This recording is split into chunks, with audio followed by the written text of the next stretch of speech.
Welcome to Real Wisdom, where we dive into the real stories of remarkable women. Today, I'm excited to introduce Stacey Washington, who's stepping out from behind the scenes to empower women through her new platform, shiftHER.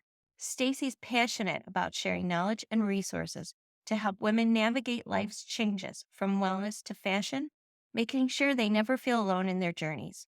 And if you're curious to hear more stories like this, don't forget to hit the subscribe button.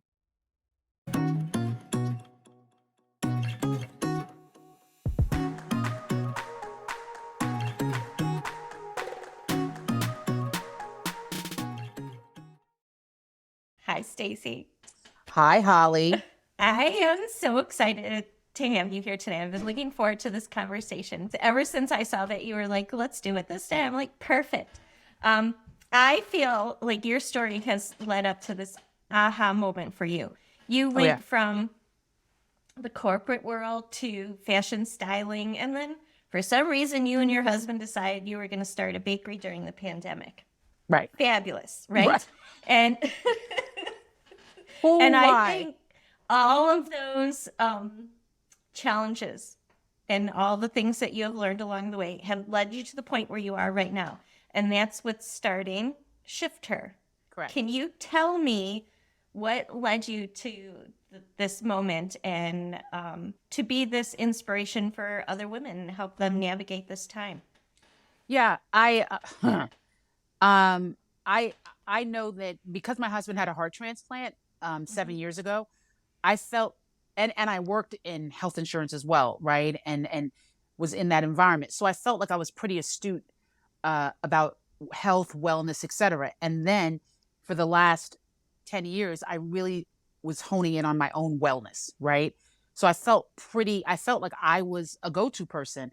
And when I started to stumble, right, COVID happened, that was 2020. I was feeling a little weird probably in 2019, but I was like, I work out a lot, maybe I need to shift my diet, and the rest of it. But that's not actually what it was, right? So 2020 came, COVID happened. I had COVID in 2020. And at that point, it was October of 2020, everything shifted for me, literally. And my level of wellness just tanked. And I couldn't figure out why. Mind you, I'm what, 49 at this point. Hmm. I'm sorry, I'm 48 at this point. And I'm like, I'm not thinking anything but something was happened with the COVID situation, right? Maybe I had long COVID and the rest of it. I went to a million providers. They're like, you're fine, you're fine, you're in the perfect state of health. 2021 comes around. I am now, I'm really starting to feel bad, horribly. And I was like, this is not it. I ended up finding a practitioner that was able to tell me, guess what? You're in menopause. And I was like, what? So all these other practitioners couldn't tell me that. I've had every test in the world, pulmonologist, cardiologist, all of that. And so this is where I am. I was very grateful, but even what I had to go through to get to the point where I was able to get some help in MHT, which is, of course, menopause hormone therapy, Hmm. it took a bit, right? So literally, it took me a year to get stabilized as it relates to my hormones and get rid of those horrific symptoms with the hot flashes, the brain fog, etc. But when I, after going through that, I was like, and then talking to my peer group, and everybody's going through the same thing, and nobody's doing anything. They're like, well, I can deal with it. I was like, what? Like, am I the only person? And in that year, I gained 50 pounds.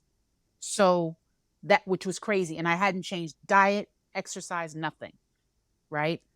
Yeah. So at that point, I decided, I said, in, so we're in 2024. In 2023, I was like, how can I help people? Like, this is insanity that women are walking around. Number one, nobody's talking about it. Their doctors are sending them, if they do go to their doctor, they're sending them home. And if I'm fine, if I feel that I'm pretty educated in this arena and I still went through what I went through with practitioners and the rest of it, I was like, I've got to do something, right? I can't sit around. And I'm watching all these very well educated women go through the exact same thing and do nothing and suffer. So I said, I feel like maybe I can help even by creating some sort of platform um, in shiftHER where we can openly talk about not only menopause, perimenopause, and menopause, but about these transitions that seem to start happening, these shifts that seem to start happening at around 45, right? Where, Right. because your health is shifting, right? And most likely your job is shifting, things are changing, right? Because that's just the environment we're in. Mhm. Um, and, you know, age is happening, right? So, There's that. and Yeah. there's that, right? And you never know what it is until you actually experience it, right? And so I figured let's start this platform and let's talk about perimenopause, menopause. But then I realized through that I was like, there's so many other things we're experiencing, as I said, all these different shifts. So let's talk about it all. Let's talk about entrepreneurship. Let's talk about perimenopause and menopause. Let's talk about overall wellness, all of it, nutrition, whatever. So that's how we got to shiftHER. And I love it. And it's a great name, too, by the way. And you're so right. There are so many things coming together at this stage of our lives. Every place we look, you're right. Your job, your relationships, your health. It's quite a time. Quite a time is right, and it's actually scary. As I said on shiftHER, that I honestly, whenever I'm taking on something new, I get overwhelmed, and part of being overwhelmed is fear for me, right? And so one thing that I'm very grateful and blessed to have is the ability to push through fear. So even though I know it's coming, I'm very clear that fear is coming. It's almost like I'm looking for it. And but I'm able to navigate and push through. So when even starting shiftHER, as we discussed, I would have never dreamed. I'm so used to being behind the scenes. I would have never dreamed that I would sit here and talk to people and be the person in the front versus the person supporting the person in the front. Right, Right. right. So I try to push through that. So that's also things that we talk about on shiftHER. Okay. And while I want to learn more about you, I'd like to do something just quick and fun so that we could see a different side of you. Okay. Are you up for it? Sure. Okay. It's a little round of this or that. Okay. Okay. Morning workout or evening unwind? Morning workout. Fashion forward or comfortably chic? Comfortably chic. Book in your hands or podcast in your ears? Book in my hands. Lemon tart or peach pie? Since I know you're from Georgia. Right. Well, I'm from New York, so it would be an apple. But oh, okay. Right. But lemon tart is my thing, but I have an allergy to lemons now. So okay, thank you, menopause. I love lemons. I know. I don't know. Oh my God. How I could not have them be a part of my life. Weird. But I also love pie, so. Right. That part. That part. Oh, okay. I have one more. Judging Project Runway or judging a bake-off? Project Runway. I knew that would get the fashion side of you. Moving on to more serious topics. You and I talked previously about your no gatekeeping rule. Mm-hmm. And I love that idea. Mm-hmm. Can you tell me about a moment when you felt that sharing your knowledge and not gatekeeping affected somebody's life? Yeah. So again, going through the journey of menopause, because I don't know when I would assume when I was in perimenopause, when I realized what it was, right? I mean, literally, when I got the diagnosis, I got on the phone and called my friends. I'm like, okay. So, because nobody knew what they were going through. So everybody's like, why am I feeling weird? I've been working out, I'm eating. Why would I feel this bad? So I literally got on the phone and I was like, look, guys, this is what we're doing. I'm telling you, right? And at the time, I didn't really know that you don't have to get your hormones checked, right? They literally go by, the 1 year of no period, right? Right. 12 months straight.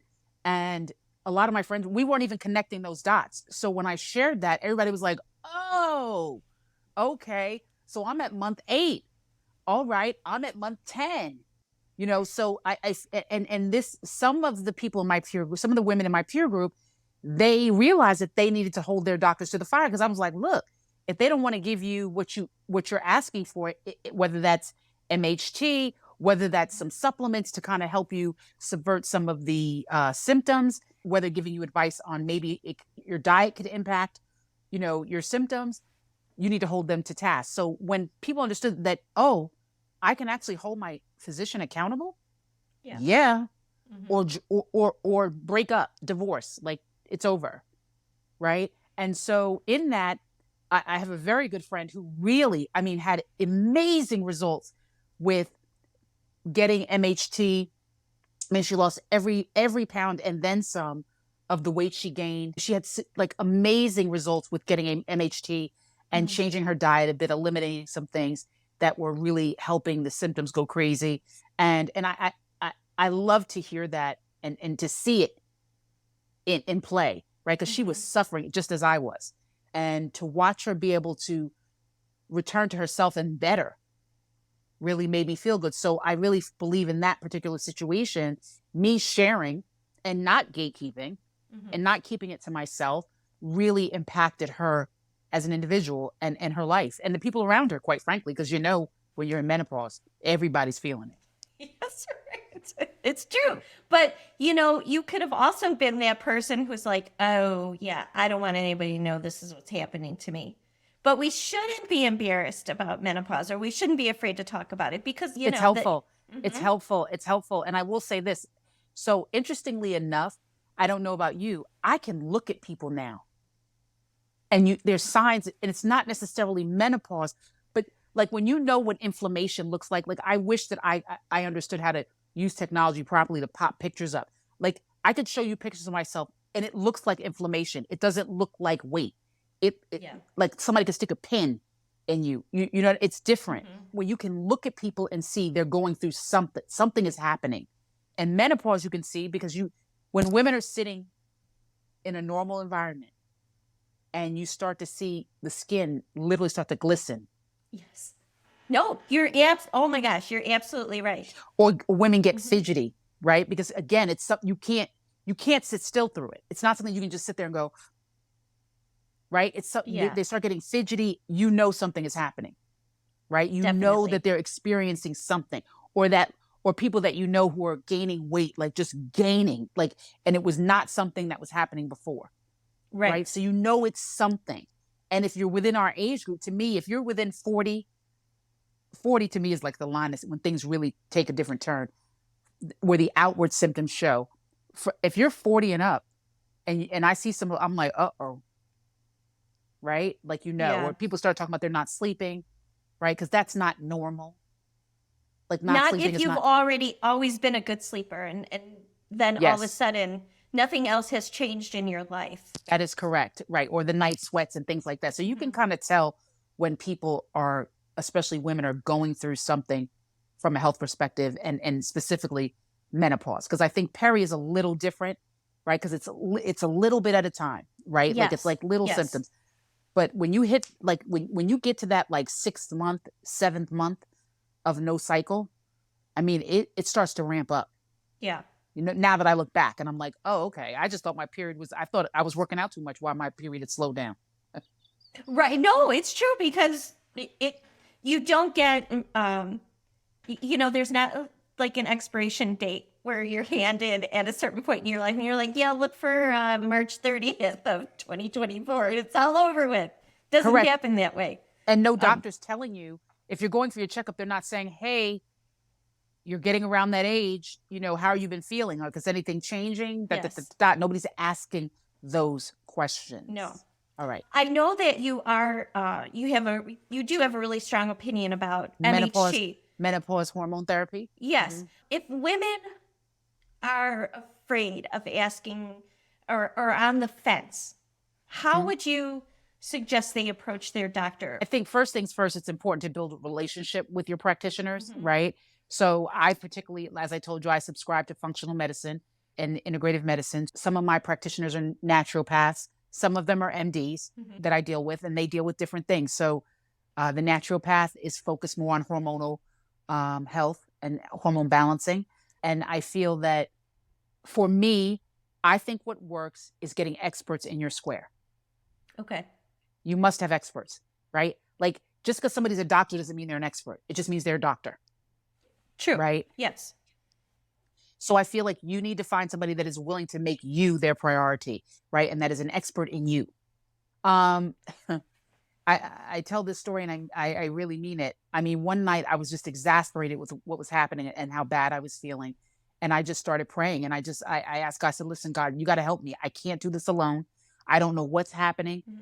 I need your guidance. And literally, I was up till 2 o'clock in the morning, and I found a practitioner. And and this is what makes somebody good. She said, listen, I am not qualified to help you.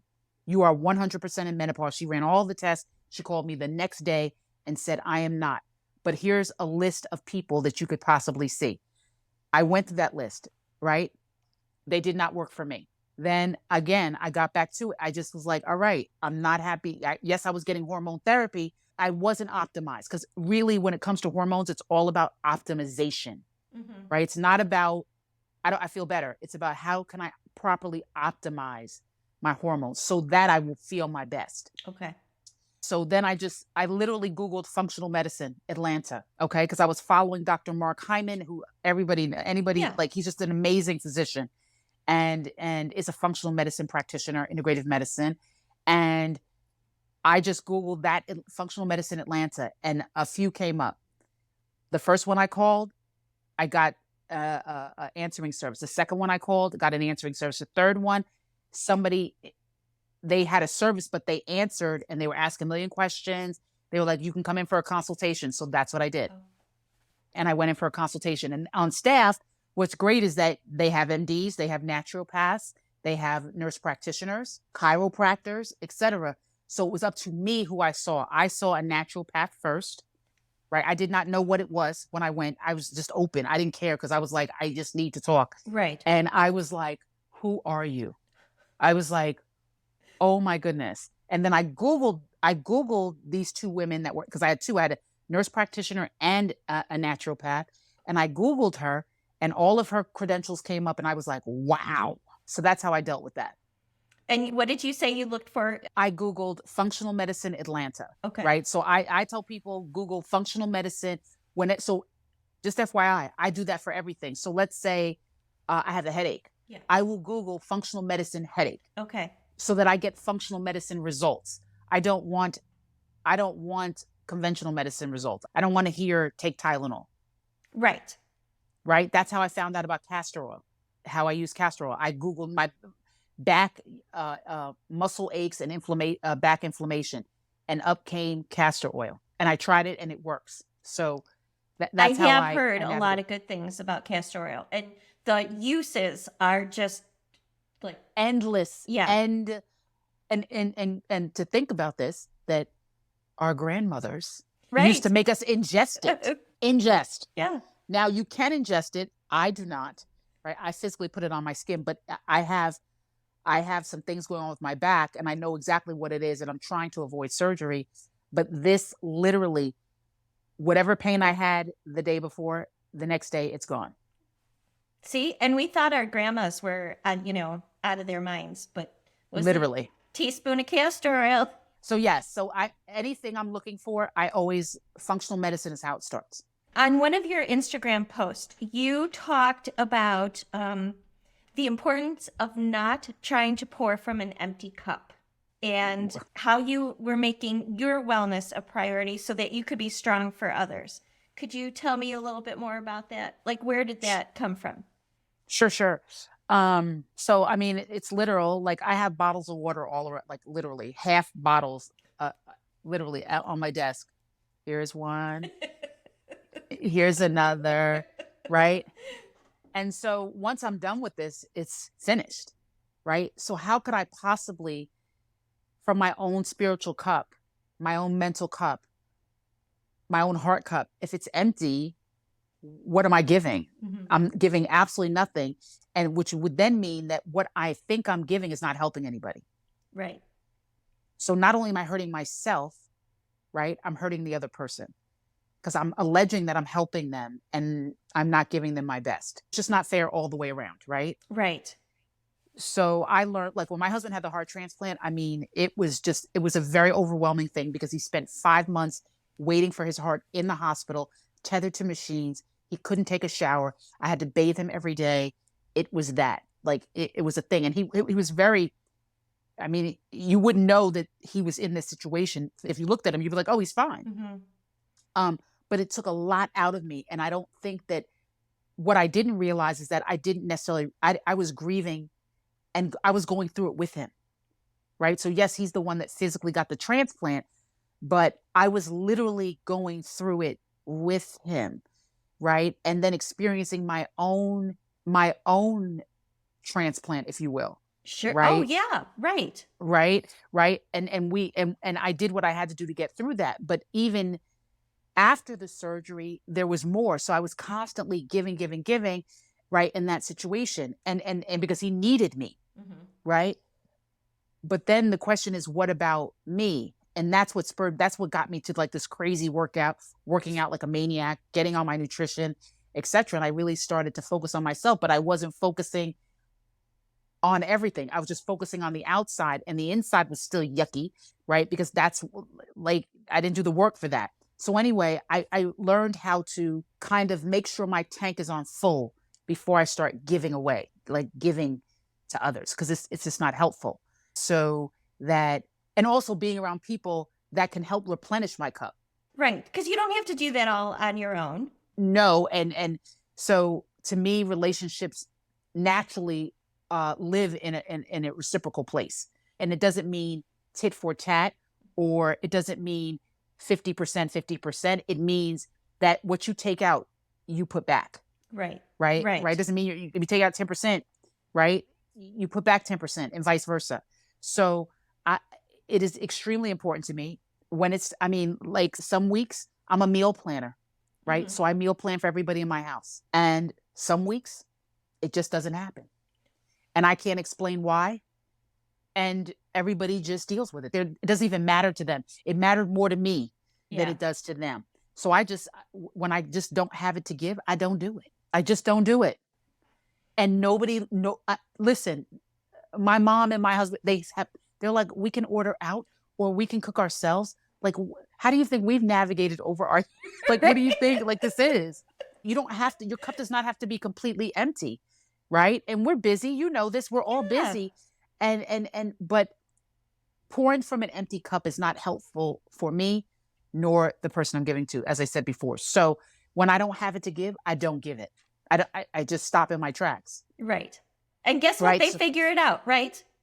Your mom and husband are doing okay.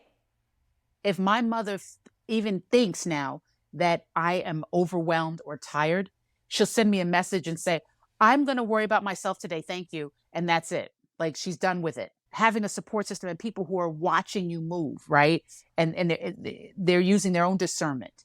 So again, that goes about being around people and having people around you Yeah. that are not taking from the cup all the time. And on your wellness journey, though, I feel that you might have said this somewhere that you don't feel that the number on the scale necessarily means that you're well. You can't just be focused on that number.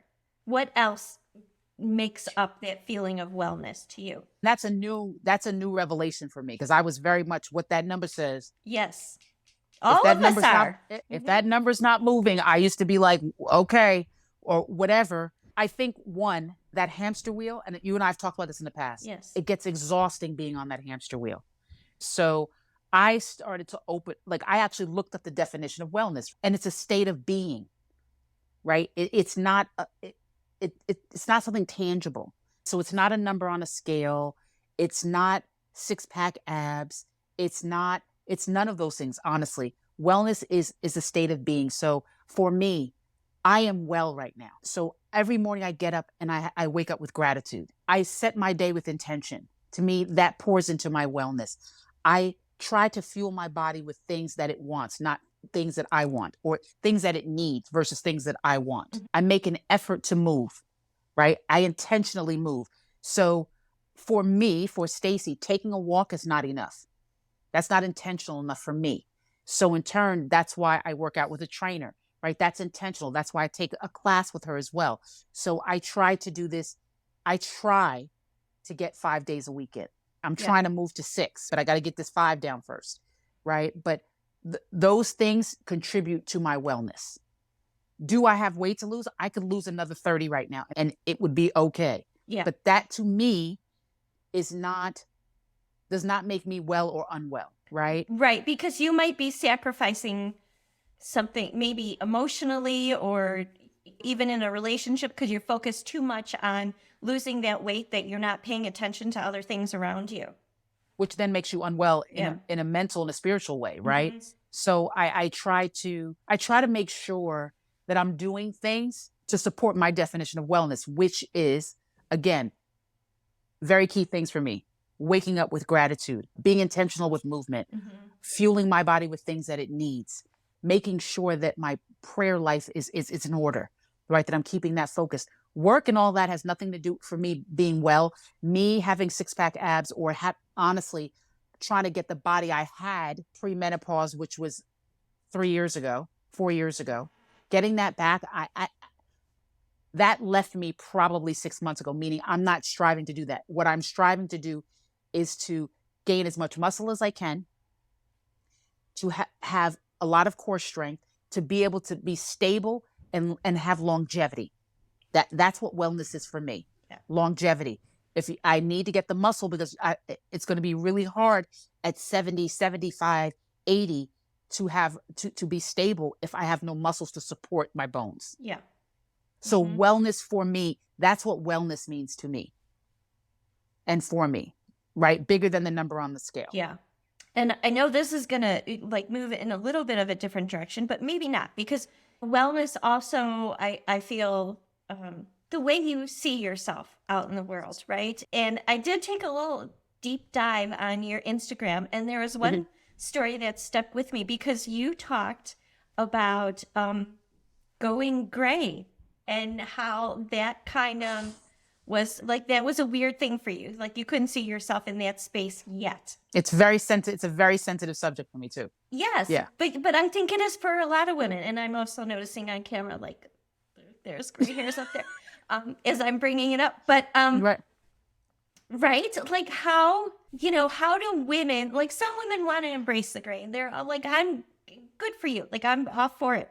Me But there's too. a part of me that I'm like, oh yikes, I can't go there yet.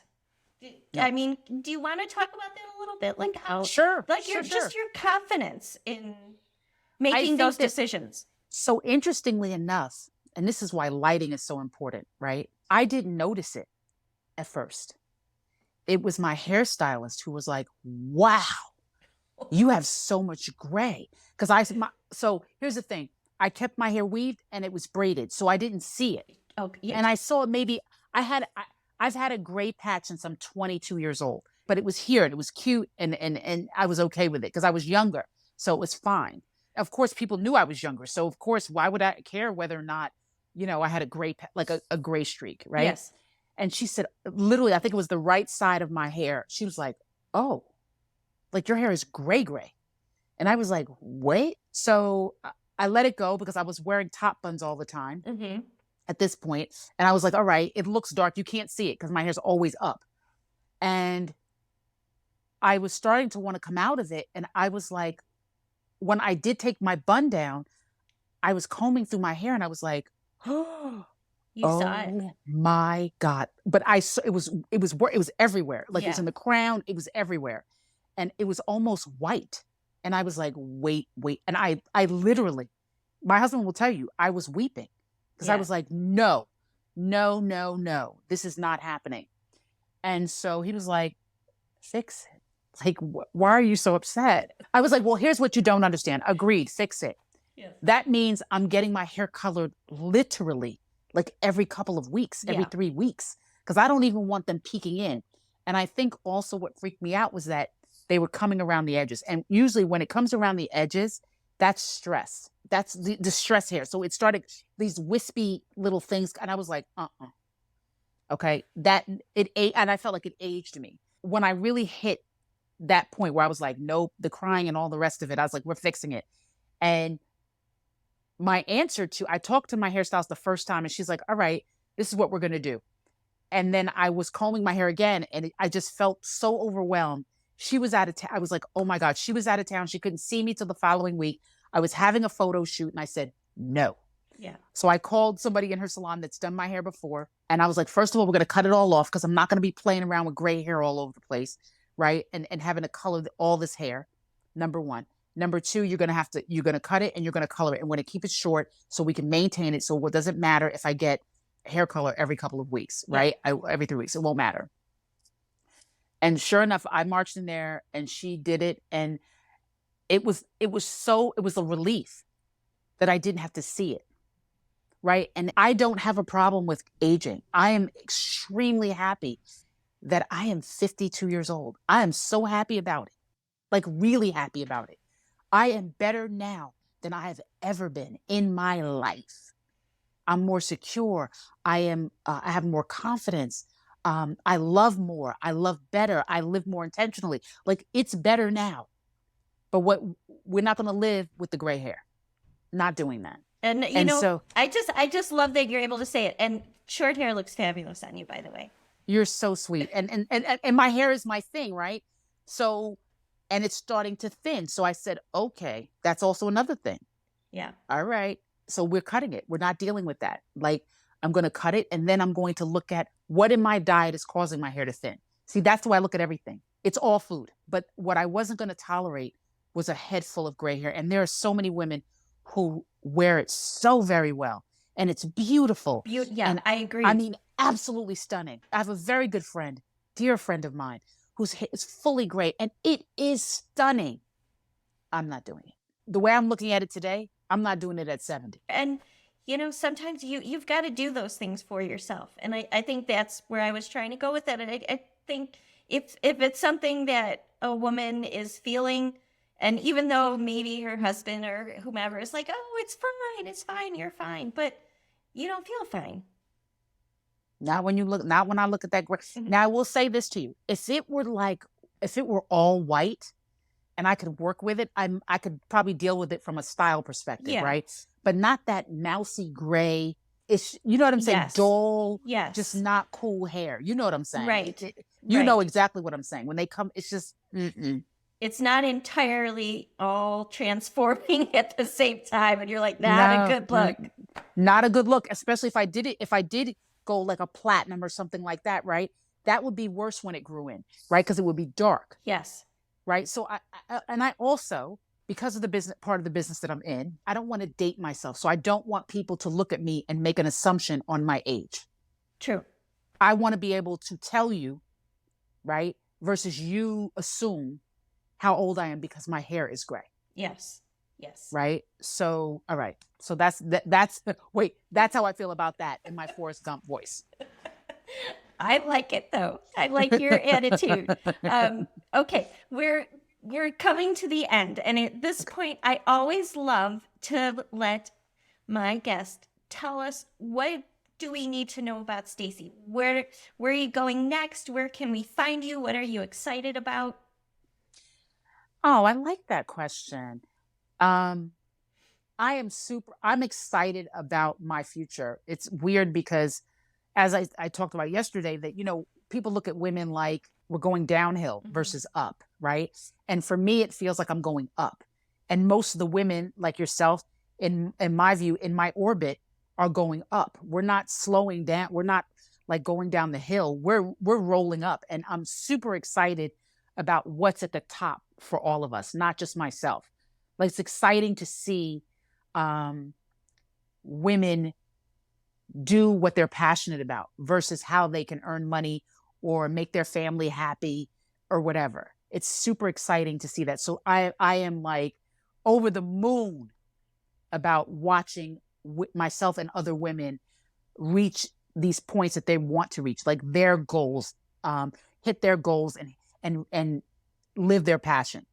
That probably is what is driving me right now, is to get to the point where I see my vision of shiftHER come full, to see it matured into a full podcast with some resources and being able to help women more to reach their goals and live in their passions.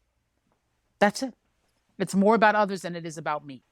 And honestly, I believe you. Like, you are authentic, and I think other women are going to feel the same way from getting to know you. Where would you like them to find you? Where can they go to find Stacey? You can find me on Instagram, Stacey V. Brice. You can find me on TikTok, I think it's Stacey B. Washington. Facebook, same. It's all the same. Stacey V. Brice or Stacey B. Washington. I'm out here. People can DM me if they have questions, but follow me, join the shiftHER movement, right? Right. We're here. Okay. Well, Stacey, thank you so much. You're welcome, Holly. Thank you. Thank you for joining us on Real Wisdom. If you're inspired by stories like this and want to be part of a community that celebrates the wisdom of women, visit joinempart.com and become a part of our conversation. And don't forget to subscribe for even more real wisdom. Until next time, keep embracing your story.